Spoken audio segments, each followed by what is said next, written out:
வணக்கம் மக்களே, தமிழ் காதலின் ஆடியோ நாவல்கள் உலகத்துக்கு உங்களை அன்போட வரவேற்கிறேன். இது எழுத்தாளர் சங்கீதப்பிரியா தட்சிணாமூர்த்தியின் காரியவளின் காதலசிறனே பாகங்கள் 40, 41, 42. கதையின் குரலாக நான் உங்கள் சங்கீதப்பிரியா தட்சிணாமூர்த்தி. அப்பா, என்னை ஏன் இப்படி ஃபோர்ஸ் பண்ணுறீங்க? எனக்கு தான் வர விருப்பம் இல்லைன்னு சொல்கிறேன்ல. அங்கே எல்லாம் வந்தால் நீங்கள் என்னை கோயிலை சுற்ற வச்சே காலை உடைப்பீங்க. என்னால் அவ்வளோ தூரம் எல்லாம் உங்கள் கூட சேர்ந்து சுத்த முடியாது. நான் வரல, நீங்கள் போயிட்டு வாங்க என்று இந்தர் தன் தந்தையிடம் சென்று கத்தி கொண்டிருக்க அவன் கூறுவதையெல்லாம் கொஞ்சமும் காதில் ஏற்றிக்கொள்ளாதவர், இங்கே பாருடா, நான் ஒன்றும் வருஷம் முழுக்க என் கூட உன்னை கோயிலுக்கு வான்னு சொல்லலை. பிறந்த நாள் அன்னைக்காவது என் கூட வான்னு தானே சொல்கிறேன். காலையில் பார்கவும் உன்கிட்ட அவள் தானே சொல்லிட்டு போனான். இப்போ என்ன, அவன் இல்லைங்கிற தைரியத்தில் ஆடுறியா நீ என்று விஸ்வாமித்ரன் அவனை பார்த்து பொய்யாக முறைத்தவாறு கேட்க, அவன் சொல்கிறதெல்லாம் கேட்கணுமா?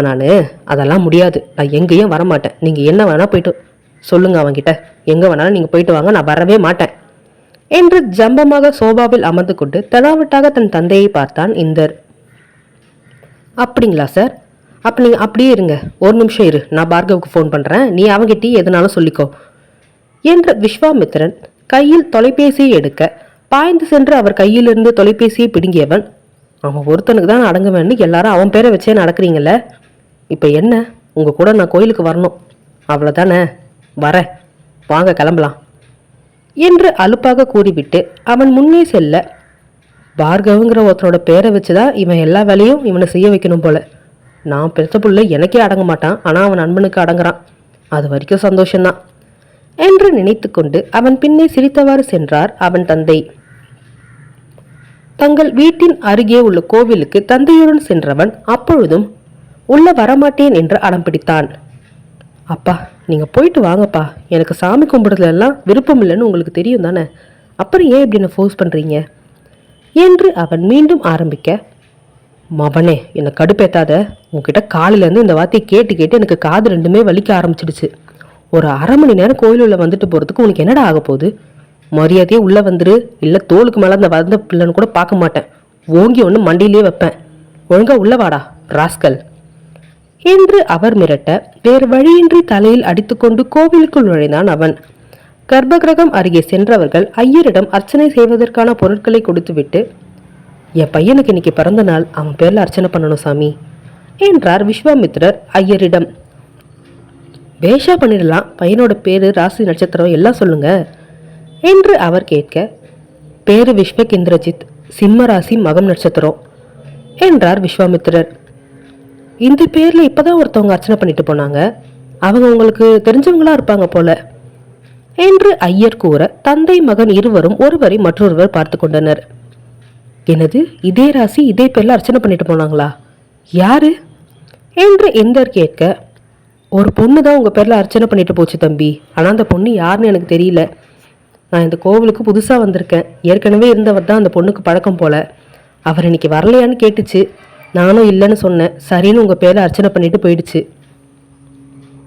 என்று கூறியவர் கர்ப்ப கிரகத்திற்குள் நுழைய, யாருடாது உன் பேரில் ஒரு பொண்ணு அர்ச்சனை பண்ணதுன்னு சாமி சொல்கிறாரு? என்னடா மகனே, அப்பனுக்கு தெரியாமல் என்னென்ன வேலை பார்க்குற நீ? ஏதாவது பொண்ணை கரெக்ட் பண்ணி வச்சிருக்கியா என்ன என்று தன் மகனை மேலும் கீழும் பார்த்தவாறே அவர் கேட்க, பா, ஒரு அப்பா பேசுகிற பேச்சா அதெல்லாம்? என்ன பேசுகிற நீ? அப்படி நான் எந்த பொண்ணையாவது லவ் பண்ணுற மாதிரி இருந்தால் உங்ககிட்ட ஃபஸ்ட்டே சொல்லியிருப்பேன்ல. நான் எந்த பொண்ணையும் லவ் எல்லாம் பண்ணலப்பா, இது யார் பண்ண வேலைன்னு எனக்கே புரியலை என்று குழப்பத்துடன் அவன் இருக்க, அம்மனுக்கு ஆரத்தி காட்டப்படும் மணி ஒலிக்கவே விஸ்வாமித்ரன் இறைவனை வணங்க துவங்க இந்த வெறுமனை அம்மனின் முகத்தை பார்த்தவாறு நின்றிருந்தான். ஐயர் ஆர்த்தி தட்டை எடுத்துக்கொண்டு வந்து இருவரிடமும் காட்டவும் மஞ்சள் குங்குமத்தை கையில் எடுத்துக்கொண்ட விஸ்வாமித்ரர் தன் மகனுக்கு குங்குமத்தை வைத்துவிட செல்ல அவன் தன் தலையை பின்னே எடுத்துக்கொண்டான். இதெல்லாம் எனக்கு பிடிக்காதுப்பா, வேண்டாம் என்றான் முகத்தை சுழித்தவாறு இந்தர். அவனின் செயலில் விழிகளை உருட்டி அவனை முறைத்தவர் வேண்டுமென்றே அவன் நெற்றியில் அழுத்தமாக குங்குமத்தை பூசிவிட்டு தன் நெற்றியிலும் வைத்துக்கொண்டு தன் மகனை பார்த்து மேலும் முறைத்தார்.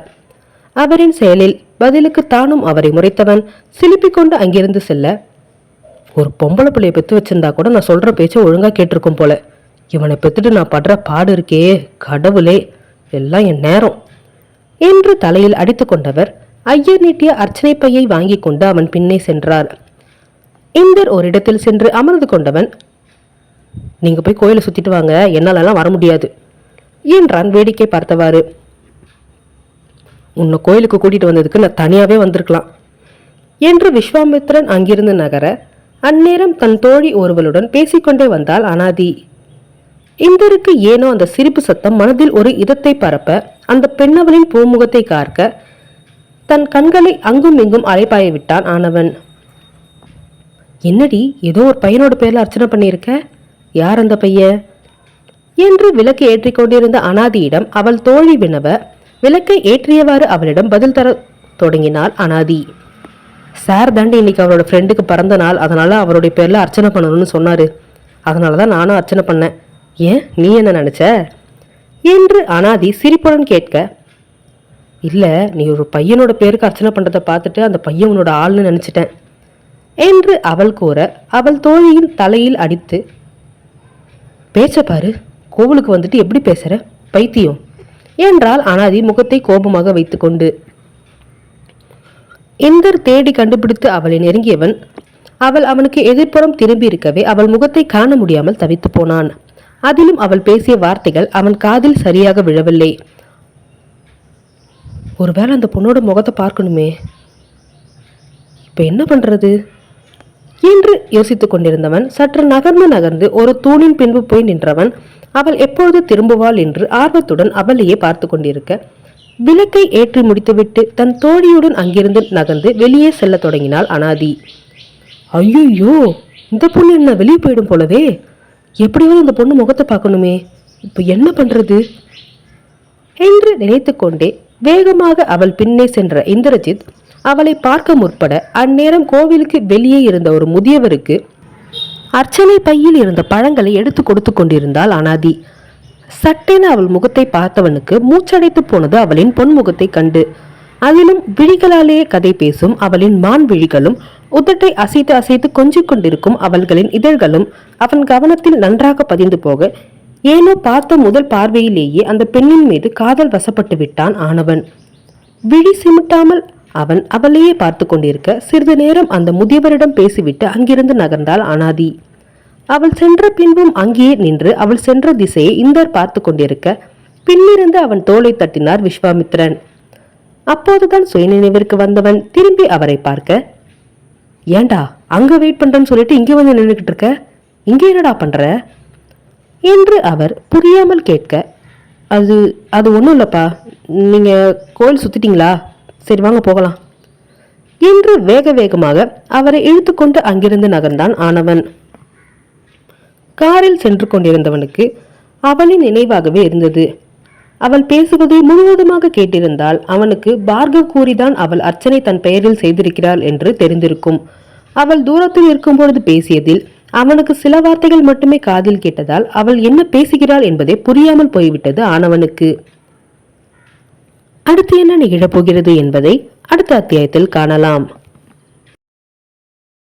காரிகையவளின் காதல் அசுரனே பாகம் 42. மாலை இந்திரஜித் வீட்டில் அவனின் பிறந்த நாளுக்காக அலங்காரம் செய்து கொண்டிருந்தான் பார்கவ். அலுவலகத்திலிருந்து வீட்டிற்குள் நுழைந்த இந்தர் இது எப்போதும் நடக்கும் விஷயம்தான் என்பதால் தலையில் அடித்துக்கொண்டு பார்கவின் அருகே சென்றான். ஏன்டா இந்த வேலை பார்க்குற, நான் என்ன 5 வயசு குழந்தையா பிறந்த நாள் செலிப்ரேட் பண்ணுறதுக்கு, ஏன் இப்படி தேவையில்லாமல் பண்ணிக்கிட்டு இருக்க என்று இந்தர் அவனிடம் கேட்க, நீ சும்மாரு, உன்னோட ஒரு வருஷம் பிறந்த நாளுக்கும் நான் இப்படி தான் கொண்டாடுவேன்னு உனக்கு தெரியும்ல, அப்புறம் எதுக்கு என்னை எதிர்த்து கேள்வி கேட்குற, அமைதியாக அப்படி போய் ஓரமாக உட்காரு, அப்படி இல்லைன்னா போய் ரெஃப்ரெஷ் ஆகிட்டு வா என்று பார்கவ் கூற, நீ எல்லாம் எவ்வளோ சொன்னாலும் திருந்தவே மாட்டேன், எப்படியோ போய் தொலை என்று கூறிவிட்டு தன் அறைக்கு சென்றான் இந்திரஜித்.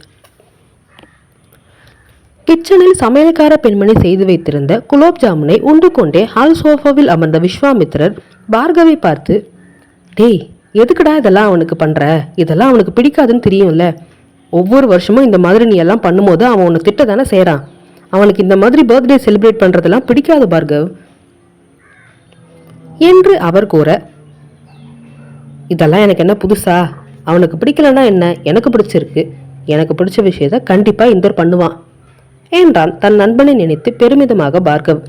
அவர்கள் இருவரின் நட்பை கண்ட விஸ்வாமித்திரருக்கு மிகவும் மகிழ்ச்சியாக இருந்தது. இதேபோல் இவர்கள் என்றும் ஒற்றுமையாக நட்புடன் இருக்க வேண்டும் என்று மனதுக்குள் வேண்டிக் கொண்டார். ஆனால் நிரந்தரமாக பார்கவ் இந்திரஜித்தை விட்டு பிரிந்து போக போகிறான் என்பதை அப்பொழுது அவர் அறியவில்லை. ஹாலில் நடுநாயகமாக டேபிளின் மீது வைக்கப்பட்டிருந்த கேக்கை சுற்றி அலங்காரம் செய்து கொண்டிருந்த பார்கவ் கடிகாரத்தில் நேரத்தை பார்த்துவிட்டு, இந்தர், சீக்கிரம் கீழே இறங்கி வாடா, கேக் வெட்டணும்ல, டைம் ஆகிடுச்சு என்று அவன் கத்த, இவன் ஒருத்தன் என்னை இன்னும் குழந்தை மாதிரியே ட்ரீட் பண்ணிக்கிட்டு இருக்கான் என்று திட்டிக்கொண்டு அறையிலிருந்து வெளியே வந்தான் இந்திரஜித். அவனை இழுத்துக்கொண்டு வந்து கேக் வைக்கப்பட்டிருந்த மேஜை முன்பு நிறுத்தியவன் வீட்டில் வேலை செய்யும் அனைத்து வேலையாட்களையும் அழைத்தான் ஹாலிற்கு. அனைவரும் வந்து நிற்க, வாங்க எல்லாரும் சேர்ந்து அவனுக்கு ஹாப்பி பர்த்டே பாட்டு பாடலாம் என்று பார்கவ் கத்த, அனைவரும் சேர்ந்து இந்திரஜித்திற்கு பிறந்தநாள் வாழ்த்து பாடலை பாடத் துவங்கினர். விஸ்வாமித்ரர் ஓரமாக இதையெல்லாம் நின்று உணர்ச்சி பொங்க பார்த்து கொண்டிருக்க, நீங்க என்னப்பா மூலையில போய் நிக்கிறீங்க, இங்க வாங்க என்று இன்பர் அருகே அவரையும் இழுத்து கொண்டு வந்து நிற்க வைத்தவன், டேய் இப்ப கேக் கட் பண்ணு என்றான் தன் நண்பனில் கையில் கத்தியை கொடுத்தவாறு. டேய் என்னடா இதெல்லாம் என்று இந்தர் சலிப்புடன் கேட்க, கட் பண்ணடா வெண்ணமாவனே என்று அவனிடம் மெல்லிய குரலில் கத்தினான் பார்கவ். இதற்கு மேல் முடியாது என்று மறுத்தால் நிச்சயம் அனைவரின் முன்பும் அசிங்கப்படுத்தி விடுவான் என்பதை உணர்ந்து கொண்ட இந்திரஜித் வேறு வழியின்றி கேக்கை கட் பண்ணத் தொடங்கினான், உதட்டில் தவழ்ந்த புன்னகையுடன். பார்கவ் அங்கிருந்த ஒருவரிடம் தன் தொலைபேசியை கொடுத்து அதில் வீடியோ எடுக்குமாறு கூறியவன் இந்திரஜித் கேக் வெட்டி முடித்தவுடன் அவனை கட்டி அணைத்து பிறந்தநாள் வாழ்த்து கூறினான். முதல் கேக் துண்டை எடுத்து இந்தர் தன் தந்தைக்கு ஊட்டியவன் மற்றொரு துண்டை பார்கவிற்கு ஊட்ட அதை வாங்கி கொண்டவன் மீதியிருந்த கேக்கை இந்திரஜித்தின் முகத்தில் பூசிவிட்டான். அவனின் செயலில் விழிகளை உருட்டி அவனை முறித்த இந்தர் அவன் முகத்திலும் கேக்கை வாரி அப்ப, டேய் டேய் காசு கொடுத்து வாங்கின பொருளை இப்படி வேஸ்ட் பண்ணாதீங்க, அதுவும் சாப்பாடு பொருளை வேஸ்ட் பண்ண எனக்கு பிடிக்காதுன்னு உங்களுக்கு தெரியும் தானே என்று விஸ்வாமித்ரர் கோபமாக கேட்க, அதற்கு மேல் இருவரும் கேக்கை அலங்கோலப்படுத்தவில்லை. மீதியிருந்த கேக்கை எல்லாம் துண்டுகள் போட்டு அனைவருக்கும் பார்கவ் கொடுத்துவிட்டு வர இந்திரஜித் மற்றும் விஸ்வாமித்ரர் சோஃபாவில் அமர்ந்து பேசிக்கொண்டிருந்தனர். அங்கே வந்தவன், அப்பா நைட்டு சாப்பாடு ஒரு ஆசிரமத்துக்கு நான் அனுப்பி வச்சுட்டேன், எங்கள் வீட்டில் வேலை செய்கிறவங்களுக்கும் சாப்பாடு எல்லாத்தையும் பேக் பண்ணி கொடுத்தாச்சு, நீங்களும் இவனும் சாப்பிட்டு தூங்குங்க, எனக்கு நேரம் ஆயிடுச்சு, நான் வீட்டுக்கு போகிறேன் என்று அவன் கூற, டேய் நீ இதுக்கு மேலே வீட்டுக்கு போய் என்னத்தை சாப்பிட்டு எப்போ தூங்குவ, ஒழுங்கா இங்கேயே சாப்பிட்டு போ என்று அவனை கைப்பிடித்து இழுத்துக்கொண்டு டைனிங் டேபிள் அருகே சென்றான் இந்திரஜித். இந்தர் வீட்டுக்கு போறேன்டா, நேரம் ஆயிடுச்சு, நாளைக்கு வர நான் காலேஜுக்கு சீக்கிரமா போகணும் என்று அவனிடம் புலம்பிக் கொண்டே பார்கவ் செல்ல இந்தர் அவனை விடவே இல்லை. விஸ்வாமித்ரர் இருவருக்கும் முருகலாக தோசை ஊற்றி கொடுக்க அதை இருவரும் ரசித்து ருசித்து உண்டு கொண்டிருந்தனர். இது எப்பொழுதும் நடக்கும் நிகழ்வுதான். அதிக நாட்கள் பார்கவ் அவன் வீட்டில் உணவு உண்ணுவதை விட இந்திரஜித் வீட்டில்தான் உணவு உண்ணுவான். அதிலும் விஸ்வாமித்ரருக்கு 2 மகன்கள் கூடவே இருந்தால் மகிழ்ச்சி தாளாது. தன் கையாலேயே தனக்கு தெரிந்த உணவு பதார்த்தங்களை எல்லாம் அவர்களுக்கு செய்து கொடுத்து விடுவார்.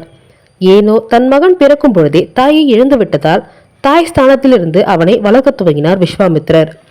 இந்திரஜித் பிறக்கும் பொழுது பிரசவத்தில் அவனின் தாய் இறந்துவிட தன் துணைவியை இழந்து மிகவும் உடைந்து போனார் மனிதர். ஆனால் சிறிது காலத்திலேயே அதிலிருந்து வெளியே வந்தவர் தன் மகன்தான் இனி தனக்கு துணை, அவன்தான் தன் உலகம் என்ற எண்ணத்தை தனக்குள் புதைத்து கொண்டு அவனை நல்முறையில் வளர்க்க தொடங்கினார். அதே நேரம் தன் தொழிலிலும் நல்ல வளர்ச்சி அடைந்தார் விஸ்வாமித்ரர். இந்திரஜித்திற்கு தாய் இல்லை என்ற ஏக்கம் என்றுமே வந்ததில்லை. அந்த அளவிற்கு அவனை மிகவும் பாசத்துடனும் அன்பை கொட்டியும் வளர்த்தார் அவர். பார்கவ் அங்கேயே உணவு உண்டுவிட்டு தன் வீட்டிற்கு கிளம்பினான். இங்கு அனாதையின் ஆசிரமத்தில்,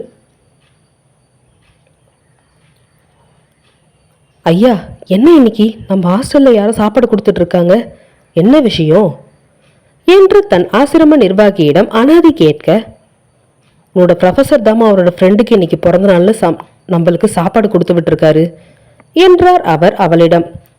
என்னோட ப்ரொஃபஸரா, யாரா இருக்கும் என்று யோசித்தவளுக்கு அப்பொழுதுதான் சட்டென்ற பார்கவின் ஞாபகம் வந்தது. அவரோட ஃப்ரெண்டுக்கு இன்னைக்கு பிறந்த நாள்ல சொன்னாரே, அதுக்காக தான் இன்னைக்கு நம்ம ஆசிரமத்துக்கு சாப்பாடு கொடுத்துருக்காரோ. ஆனால் என்கிட்ட ஒரு வார்த்தை கூட இதை பற்றி சொல்லவே இல்லை. ஒருவேளை சர்ப்ரைஸாக இருக்கட்டும்னு சொல்லாமல் விட்டிருப்பாரு என்று தனக்குள்ளே நினைத்து கொண்டவள் தன்னவனே எண்ணி பெருமிதம் அடைந்தாள். உண்மையிலேயே உன்னோட ப்ரொஃபஸர் ரொம்ப பெரிய மனசு உள்ளவருமா. அவருடைய ஃப்ரெண்டுக்கு பிறந்தனால நம்மளோட ஆசிரமத்துக்கு சாப்பாடு அனுப்பி வச்சிருக்காரு பாரு இது எவ்வளோ பெரிய விஷயம் இல்லை? இந்த காலத்தில் யார் இவ்வளோ உண்மையான நட்போட பழகுறாங்க சொல்லு என்று அவர் கேட்க, அதற்கு சிரிப்புடன் ஆம் என்று தலையசைத்தாள் அனாதிகா. உன்னோட ப்ரொஃபஸர் கிட்ட நீயும் உன்னோட சார்பில் நன்றி சொல்லிடுடா என்று அவர் கோர, கண்டிப்பா ஐயா, நான் சொல்லிடுறேன் என்றவள் தன் அறைக்கு சென்றாள். அறைக்குள் நுழைந்தவள் தொலைபேசி எடுத்து அவனுக்கு அழைப்பை ஏற்படுத்த, பார்கவ் தனது வண்டியில் சென்று கொண்டிருந்ததால் அழைப்பை ஏற்கவில்லை. என்ன ஆச்சு? ஏன் காலை அட்டன் பண்ணல அவரு என்று அவள் யோசித்துக்கொண்டு அப்படியே அமர்ந்திருந்தாள். இங்கு தன் வீட்டினுள் நுழைந்த பார்கவ் வீடு முழுவதும் இருட்டாக இருப்பதை கண்டுவிட்டு இது எப்பொழுதும் நடக்கும் நிகழ்வுதான் என்பதால் அமைதியாக தன் அறை நோக்கி நடக்க, அந்நேரம் ஹாலில் விளக்கு எரிந்தது. யார் என்று பார்கவ் திரும்பி பார்க்க அவனின் தாய் ஜெயந்தி தான் அங்கு நின்று இருந்தால் அவனை உக்கிரமாக பார்த்தவாறு. ஆனால் அவளின் பார்வையெல்லாம் கொஞ்சமும் கண்டு கொள்ளாதவன் அவளை அலட்சியம் செய்துவிட்டு அங்கிருந்து நகர, என்ன பார்கவ் இது, இந்த நேரத்துக்கு போய் வீட்டுக்கு வர, எங்க போய் ஊர் சுத்திட்டு வர நீ என்று அவள் அதிகாரமாக கேட்க, என்னது ஊர் சுத்திட்டு வரனா என்றான் அவள் புறம் திரும்பி அவளை பார்த்து அழுத்தமான குரலில் பார்கவ். ஏனோ அவனின் பார்வையில் சிறிது நடுங்கியவள், நான் கேட்டதுல என்ன தப்பு இருக்கு? நான் உன்னோட அம்மா, உன்னை கேள்வி கேட்கறதுக்கு எனக்கு எல்லா உரிமையும் இருக்கு என்று அவள் தெனாவெட்டாக கூற, அதே மாதிரி உன்னோட கேள்விக்கு பதில் சொல்லணுமா சொல்லக்கூடாதான்னு நான் தான் முடிவெடுக்கணும். எனக்கு உன்கிட்ட பேசுறதுக்கு விருப்பம் இல்லை என்று கூறிவிட்டு அவன் அங்கிருந்து நகர் முற்பட, டேய், கேட்குற கேள்விக்கு பதில் சொல்லிட்டு போடா, எங்க போய் ஊர் சுத்திட்டு வர நீ என்று மீண்டும் அவள் கேட்க, இன்னொரு தடவை உன் வாயிலிருந்து நான் ஊர் சுத்திட்டு வரேன்ற வார்த்தை வந்துச்சு, உன் வாயை உடச்சிடுவேன் என்றான் கோபமாக அவள் புறம் திரும்பி பார்கவ். அவனின் கோபத்தில் அவள் வாயை கப்சிப் என்று மூடிக்கொள்ள, நான் எங்க வேணாலும் போவேன் வருவேன், அதை கேட்கறதுக்கு உனக்கு எந்த உரிமையும் கிடையாது.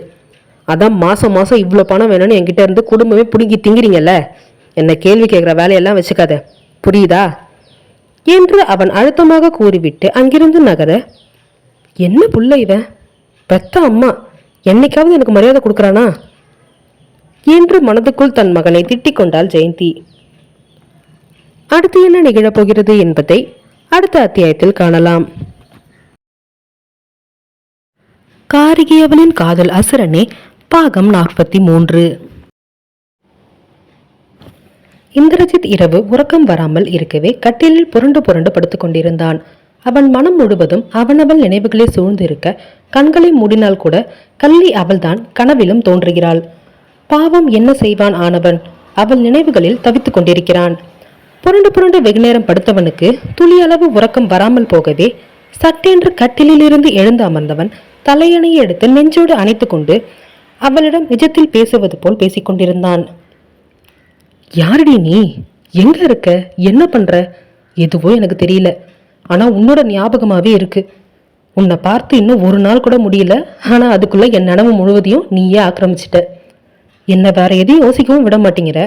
யாரு நீ? உன்னை நான் எப்படி கண்டுபிடிப்பேன் என்று தனக்குள்ளேயே அவளிடம் பேசிக்கொண்டிருந்தவன் வேகமாக அங்கிருந்து எழுந்து பால்கனிக்கு சென்று நின்றான்.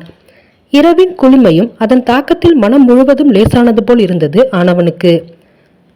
நிலவை ரசித்துக் கொண்டிருந்தவன் அந்த நிலவில் கூட, உன் முகம் தெரியற மாதிரி எனக்கு இருக்கேடி, உன்னை நான் என்ன ஒரு 2 நிமிஷம் பார்த்துருப்பேனா, அதுக்குள்ள எனக்குள்ள வந்துட்ட. ஏன்னு தெரியல, உன்னை ரொம்ப பிடிச்சிருக்கு. உன் பேர் என்னன்னு தெரியல, உன்னை பத்தி எந்த விஷயமும் எனக்கு தெரியல, ஆனா நீ மட்டும்தான் என் மனசு முழுக்க இருக்க. உன்னை எப்படி தேட கண்டுபிடிக்க போறேன்னு தெரியல, ஆனா எனக்கானவன் நீதான்னு முடிவு பண்ணிட்டேன். கண்டிப்பா உன்னை தேடி வருவேன், உன்னை தூக்கிட்டு வந்து தாலி கட்டுவேன் பாரு என்று தனக்குள்ளேயே கூறிக்கொண்டவன் இரவு முழுவதையும் அங்கேயே கழித்து விட்டான் அவளின் நினைவுகளில். இங்கு தன் அறைக்குள் நுழைந்த பார்கவிற்கு நாள் முழுவதும் இருந்த மகிழ்ச்சி காணாமல் போனது அவனின் தாய் முகத்தை கண்ட நொடியில். ஏனோ நினைவு தெரிந்த நாள் முதல் அவன் தாய் ஜெயந்தி செய்யும் செயல்கள் யாவும் அவனுக்கு மனத்திற்கு ஒப்பாகவே இருக்கவில்லை. கந்துவட்டில் தொழில் செய்யும் ஜெயந்தி அதிக வட்டியை நிறைய பேரிடம் கடனுக்காக வாங்க முற்பட்டு அவர்களை இழிநிலைக்கு தள்ளுவாள். இல்லையெனில் அவர்களை வசவு வார்த்தைகளால் நோகடித்து அவர்களை தற்கொலை செய்து கொள்ளும் அளவிற்கு கொண்டு சென்று விடுவாள். அதில் இருந்தவர்களும் ஏராளம். ஆனால் அதையெல்லாம் காவல்துறை வரை கொண்டு செல்ல ஆட்கள் இல்லாததால் இன்னும் தன் ராஜ்யம்தான் இங்கு நடக்கிறது என்ற மிதப்பில் ஊர் பாவத்தை ஒன்றாக வாங்கி கொட்டிக்கொண்டு வாழ்ந்து கொண்டிருக்கிறாள் ஜெயந்தி. பார்கவ் நினைவு திறந்த நாள் முதல் அவளிடம் இந்த தொழிலை விட்டுவிடுமாறு எவ்வளவோ கூறியும் அவளுக்கு பணம் என்பதுதான் முக்கியம் என்று தெரிந்ததை தவிர உறவுகளுக்கு முக்கியத்துவம் கொடுக்க தெரியவில்லை அந்த அரக்கிக்கு. ஏன் தன் பிள்ளைகளிடம் கூட அவள் அவ்வளவு ஒற்றுதலுடன் இருக்க கிடையாது. முதல் மகன் தேஷ்முக் படிப்பு முடித்தவுடன் அவனுக்கு விருப்பமில்லை எனினும் அவனை வெளிநாட்டிற்கு துரத்திவிட்டவள் இங்கிருந்தே அவனுக்கு மிகவும் வசதி படைத்த ஒரு குடும்பத்திலிருந்து மணப்பெண்ணை தேர்ந்தெடுத்து அவனை அழைத்து அவனின் விருப்பமின்றியே அவளை அவனுக்கு திருமணமும் செய்து வைத்து விட்டாள் ஜெயந்தி. தேஷ்முகிற்கு தன் மனைவியான விக்ருதாவின் மீது விருப்பமில்லை எனினும் இதுதான் தன் வாழ்க்கை என்று ஏற்றுக்கொண்டு அவளிடம் நெருங்கி பழக முற்பட அவளும் தன் வாழ்வின் அடுத்த நிலைக்கு செல்லும் பொழுது குழந்தை என்று ஏதாவது வந்துவிட்டால் தன் அழகு பறிப்போய்விடுமோ என்ற பயத்திலேயே அவனை நெருங்க விடாமல் தடுத்து கொண்டிருந்தவள் மீண்டும் அவனை பணத்திற்கு ஆசைப்பட்டு வெளிநாட்டிற்கு வேலைக்கு சென்றாக வேண்டும் என்று வற்புறுத்தி தன் மாமியாருடன் சேர்ந்து கொண்டு அவனை மீண்டும் அனுப்பி வைத்து விட்டால் திருமணம் முடிந்து 1 மாதம் ஆவதற்குள்ளாகவே. வாழ்க்கையை நொந்து போனது தேஷ்முக்கிற்கு. இனியாவது தன் மனைவி தனக்கு உறுதுணையாக இருப்பாள் என்று நினைத்தவனுக்கு அதுவும் நடக்காமல் போகவே மனம் முழுவதும் வலிகளை சுமந்து கொண்டு வெளிநாட்டிற்கு சென்றவன் அங்கு இவர்களுக்கு பணத்தை சம்பாதித்து கொட்டி கொடுத்து கொண்டிருக்கிறான். பார்கவ் படித்து முடித்ததும் தேஷ்முக்கின் பணத்தில்தான். பார்கவின் படிப்பு திறமையை கண்டு அவனை முனைவர் பட்டம் பெறுவதற்காக படிக்க வைக்க தேஷ்முக் முற்பட தன் அண்ணனின் ஆசைக்காக முனைவர் பட்டத்தை படித்து பெற்றான் ஆனவன். அதன் பின்புதான் அவனுக்கு சோதனை காலம் ஆரம்பித்தது.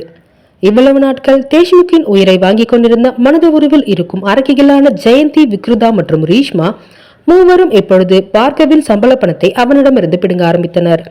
ஆரம்பத்தில் இதை பெரிதாக எடுத்துக்கொள்ளாத பார்கவிற்கு நாட்கள் செல்ல செல்ல அவர்களுக்கு தன் பணத்தின் மீதுதான் குறி என்று நன்றாக புரிந்துவிடவே தன் உறவுகளை அறவே வெறுத்து ஒதுக்கினான் அவன். ஒரு மாதமும் கொடுக்க வேண்டிய பணத்தை சரியாக கொடுத்து விடுவானே தவிர அவர்களிடம் பேச்சுவார்த்தை எதுவும் வைத்துக் கொள்ள மாட்டான். அதிலும் தன் தந்தையான கருணாகரனை ஒரு மனிதனாக கூட அவன் மதிப்பதில்லை. ஒரு ஆண்மகனாக இருந்து மனைவி தவறு செய்யும் பொழுது அவளை கண்டிக்க துணிவின்றி அவள் இழுத்த இழுப்பிற்கெல்லாம் செல்லும் தந்தையை பார்த்தாலே அவனுக்கு அருவருப்பு தான் தோன்றும். அதனாலேயே குடும்பத்தில் ஒன்றாமல் தனியே இருந்து வருகிறான் ஆனவன். இப்பொழுது தன் அறைக்கு சென்று குளித்து முடித்துவிட்டு மொபைலை எடுத்தவனுக்கு அனாதையிடமிருந்து வந்த அழைப்புகள் கண்டு பதட்டம் ஆயிற்று. அச்சுச்சோ, ஆனா இவ்வளவு ஃபோன் பண்ணியிருக்காளே, இத்தனை தடவை கால் பண்ணியிருக்கான்னா ஏதாவது முக்கியமான விஷயம் இருக்குமா? ஒருவேளை அவளோட ஆசிரமத்துக்கு நான் சாப்பாடு அனுப்பின விஷயம் தெரிஞ்சுக்கிட்டு தான் பண்ணியிருப்பான்னு நினைக்கிறேன். இந்த அம்மா வேற வீட்டுக்கு வந்த உடனே நம்மளை கடுப்பேற்றி விட்டுருச்சு. அதில் வேற டென்ஷன் ஆகிட்டோம். ஃபோன் வந்ததும் நம்ம கவனிக்கல. இப்போ என்ன பண்ணுறது? இந்த டைமுக்கு ஃபோன் பண்ணால் அவள் எடுக்கவும் மாட்டா, தூங்கிட்டு இருப்பா. சரி, நாளை காலேஜில் பேசிக்கலாம் என்று நினைத்தவன் அவளை தொந்தரவு செய்ய விரும்பவில்லை. அந்நேரம் அவன் அண்ணன் தேஷ்முக்கிடமிருந்து அவனுக்கு அழைப்பு வந்தது. அதை ஏற்று காதில் வைத்தவன், என்னண்ணா பண்ற? சாப்பிட்டியா? ஒர்க் எல்லாம் எப்படி போயிட்டு இருக்கு என்றான் தன் அண்ணனிடம். தன் அண்ணன் வேலை செய்து கொண்டிருக்கும் நாட்டில் இப்பொழுது பகலாகத்தான் இருக்கும் என்பதை நினைவில் வைத்துக் கொண்டு பேசினான் அவன். சாப்பிட்டேன்டா, ஒர்க்கு போயிட்டே இருக்கு. நீ என்ன பண்ற? வீட்டுக்கு வந்துட்டியா? சாப்பிட்டியா என்று அவன் விசாரிக்க, அதெல்லாம் சாப்பிட்டேன்னா, இன்னைக்கு என் ஃப்ரெண்டுக்கு பிறந்தநாள்னு சொல்லியிருந்தேன்ல, அதான் அவங்க வீட்லேயே சாப்பிட்டு கிளம்பி வந்துட்டேன் என்று கூறியவன் இந்திரஜித் தான் தன் நண்பன் என்பதை கூட சொந்த அண்ணனிடமே மறைத்திருந்தான். பார்கவை பொறுத்தவரை உறவுகள் என்பது அனைத்தும் பொய் என்ற மனநிலைக்கு எப்பொழுதோ வந்திருந்தான். அதனால்தான் தன்னை படிக்க வைத்த அண்ணனுக்கு நன்றி கடன் செலுத்தும் விதமாக அவனிடமாவது ஓரிரு வார்த்தைகள் பேசுகிறான். அப்படி இருந்தும் தன் வாழ்க்கையை பற்றி கூட அவன் முழுதாக இதுவரை தன் அண்ணனிடம் பேசியதில்லை. ஆனால் மனதின் ஓரத்தில் தன் உடன் பிறந்தவன் தன் ரத்தம் என்ற ஒரு பாசம் ஒட்டி கொண்டிருப்பதால் அவனின் நலனில் சிறிது அக்கறை எடுத்துக்கொள்வான் பார்கவ். அதேதான் தேஷ்முக்கின் மனநிலையாகவும் இருந்தது. தன் சொல் பேச்சை கேட்பவன் தன் தம்பி மட்டும்தான் என்பதால் அவன் மீது அளவின்றி பாசத்தை கூட்டினான் அந்த அண்ணன். அதனாலேயே அவன் படிப்பு செல்வம் முழுவதையும் எடுத்துக்கொண்டவன் அவனை நல்முறையில் படிக்க வைக்க வேண்டும் என்ற ஒரே குறிக்கோளை மனதில் வைத்துக் கொண்டு கடினமாக உழைத்து தன் தம்பியை படிக்க வைத்து இந்த நிலைக்கு ஆளாக்கியுள்ளான். ஏனோ தாய் தந்தை இருந்து செய்ய வேண்டிய கடமைகளில் இருந்து அண்ணன் என்பவன் அனைத்தையும் செய்து கொண்டிருந்தான் தம்பி அவனுக்கு. சரிடா, நீ படுத்து தூங்கு, ரொம்ப டயர்டா இருப்ப, காலைல சீக்கிரம் எழுந்துக்கணும்ல என்று கூறிய தேஷ்முக் அழைப்பை துண்டித்துவிட, இந்த அண்ணனுக்காவது நம்ம மேல கொஞ்சம் பாசம் இருக்கே, அது வரைக்கும் சந்தோஷம் என்று தனக்குள்ளே நினைத்து கொண்டான் விரக்தியாக பார்கவ்.